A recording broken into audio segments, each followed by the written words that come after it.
بحیرہ میں clean and green Punjab مہم زور و شور سے جاری. اسی سلسلے میں شاپنگ بیگ کے نقصانات کی آگاہی کے لیے سیمینار اور واک کا انعقاد کیا گیا ہے. اسی بارے میں مزید جانتے ہیں اپنے نمائندے نوید جاوید سے. نوید جاوید، تفصیلات سے آگاہ کیجیے گا. بالکل، شاپنگ بیگ انتہائی مولک اجزاء سے بنایا جاتا ہے جو کینسر اور خطرناک بیماریوں کا موجب بنتا ہے.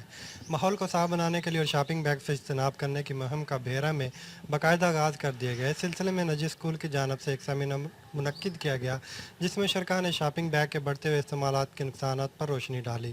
بعد ازاں ایک واک کا انتظام کیا گیا جس میں طلباء، اساتذہ، وکلاء اور شہریوں نے کثیر تعداد میں شرکت کی. واک کے شرکاء نے لاری اڈہ بحیرہ سے ہوتے ہوئے میونسپل کمیٹی تک واک کی اور راستے میں پڑے ہوئے شاپنگ بیگ اٹھائے اور دکانداروں اور شہریوں میں آگاہی کے لیے پمفلٹ بھی تقسیم کیے کہ شاپنگ بیگ کا استعمال مضر صحت ہے. اس وقت ہمارے ساتھ چیئرمین بلدیہ بحیرہ حاجی سلیم موجود ہیں.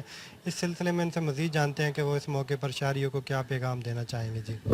جی اعوذ باللہ من الشیطان الرجیم، بسم اللہ الرحمن الرحیم.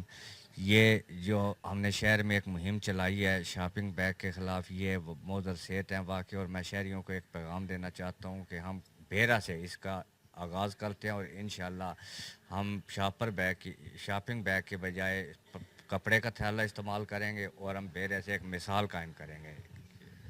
بہت بالکل، شکریہ ان کا نوید، آپ ہمیں تفصیلات آگاہ کر رہے تھے.